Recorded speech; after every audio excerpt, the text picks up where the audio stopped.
Hi everyone, hope you are doing well from wherever you're watching this channel, depending on your time zone. Now, we had discussed the issue of power blackout. Of course, it was across the country, but then we were focused more on the unfolding events at Jomo Kenyatta International Airport, our main key institution in this country, the main gate of this country. Tuko na airport, na tuko na port of Mombasa. Those are our main gates. Hata kwa nyumba yako unakuwa na lobby penye watu wanaingilia. From there, someone can just conclude the decision, as far as what is inside your house or how you have arranged your house.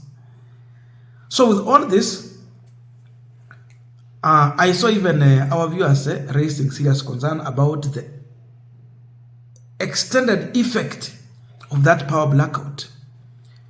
How many people were affected in hospitals when you walikuwa kwa maybe kwa machine, depending on machine. We even lose lives. The debate is huge because even some people have lost in business because we have some product that they depend on the machine. Kama fridge, unaeka pale, kama ni nyama, inaharibika. Or other perishable goods. You talk of those who are even running the hatchery. Ikishaenda for long hours, you lose.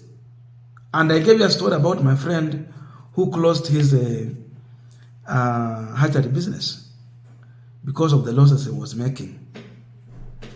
Now, above all, I saw a debate on TV, and Dunstan Omari is now doing well. He's hammering this government nicely in equal measures. Dunstan Omari made a joke. Of course, that is sarcasm. But there was a message to this regime, in as much as he was mocking them, that Uhuru Kenyatta should return the water so that we cannot continue to lose electricity or have blackout in this country. According to him, the Kenya Kwanza regime would put a blame on Uhuru Kenyatta that when he retired, he went with the water. So Dunstan Omari is appealing to Uhuru Kenyatta to return the water so that we cannot continue to have blackout. Arudishe maji. You know, even David Chirchir had said that because of El Nino, walianza kuachilia maji kwa bwawa kule Turkana, na pia imekuwa to some extent affected this blackout, mambo ingine. Then overloading and all those. There is a message in Dunstan Omari's view in as much is a mockery. Listen to him shortly, then we're going to continue with this discussion. And I am appealing to President Uhuru Kenyatta to return the water so that we do not continue having blackouts all over. Number two... Wakil, is that sarcasm? No. Definitely. It's definitely President Uhuru Kenyatta disappeared with the water because Kenya Kwanza will always blame everything on President Uhuru Kenyatta. The blackout is President Uhuru Kenyatta. Either he disappeared with the engineers, disappeared with the water. That is the message that I'm appealing to the president, former president of the Republic of Kenya, to return the water so that we have electricity. Number two, Kenyans are becoming now very vocal in giving the message of their dissatisfaction with the economy. A minister that we saw the first time when Parliament rejected her, that she's incompetent. And the next time we see her in Kitui, she's being chased. It is very strange. If these are the people we have given control of government, then you understand why Kenyans are mad with it. Waziri Malonza was chased very badly. And as I told people here, it started in Bomet. Chirchir was chased. It went to Kabarnet. Murkomen was chased. It has now gone to Kitui. We have seen Malonza being chased. So nowadays, the only place that is safe for them is abroad or at Jamhuri, where half or the security is very tight. But none of them are able to face the public. That is where we are. Our leaders cannot face us. Right. Where now, are we as headed? we continue with our partner discussion, just a quick request. For those who are watching and you have not yet subscribed, please consider subscribing to our channel. Subscribers, I must say thank you so much. And again, to all our viewers, please give this video a thumbs up. Thank you so much, and back to this discussion. Now, you know, the truth is that we have had 3 blackouts countrywide in 3 months' time.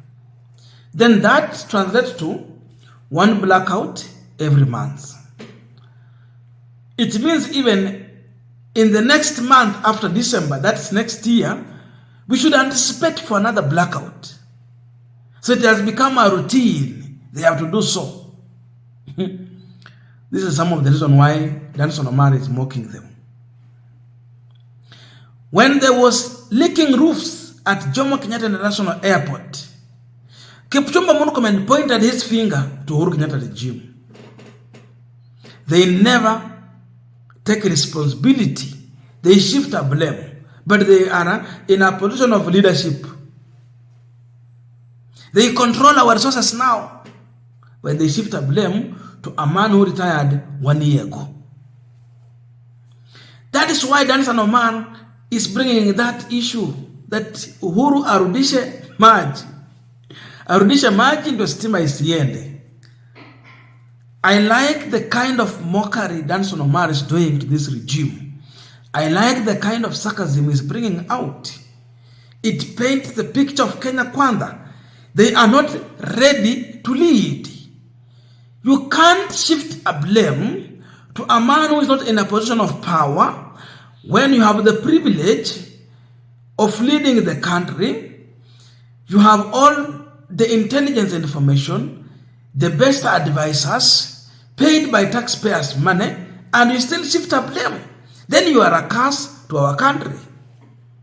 And so, this regime, under the overseer of William Ruto, is a curse.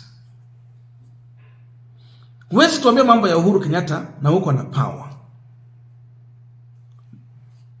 The instrument of power is at your disposal. You control everything, and you're telling us Uhuru. It was fashionable sometime when Gachagua was telling us that he's going to deal with the milk, coffee, and tea cartels. Alisema atapigana nao, atawafanya mambo. Saizi, it is unfashionable for Gachagua to say so. So, he's silent. You can lie to people for some times, but you can't lie to people every time. It is very expensive to sustain a lie. That's the message Dunstan Omari is telling them. It is expensive to sustain a lie.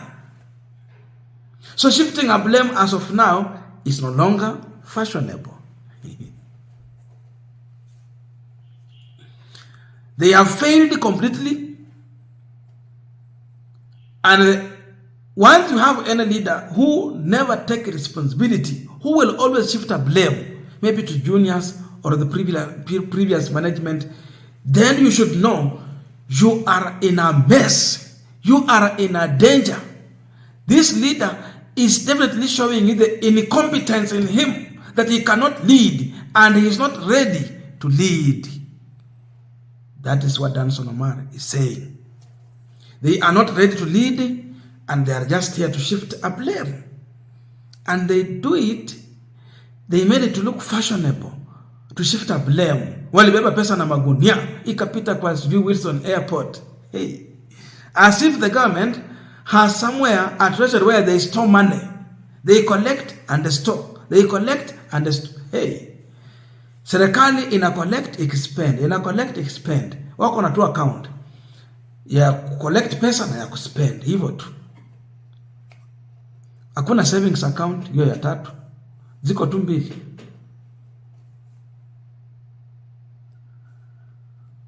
So it is time to take responsibility, but not to shift our blame. That is the message from Dunstan Omari, William Ruto and his CSS, Gachagua, They have to come out and take responsibility, lead from front, and if not, whatever is happening to their ministers, it will happen to them. And sooner than later, they will be chased by Kenyans anytime they attempt to address them in any kind of gathering. Simalonga mliona mambo ilifanyika. Kipchumba Murkomen mlijua mambo ilifanyika. Davis Chirchir, in presence of his boss William Ruto, he did not manage to address the people live in public, na ilikuwa inafanyika Rift Valley kule nyumbani kwao. So these people soon will be chased for a lack of showing leadership from front. And the drama continues. I don't know your views, but let us meet in the comment section to continue with this discussion. Thank you so much and see you in our next video.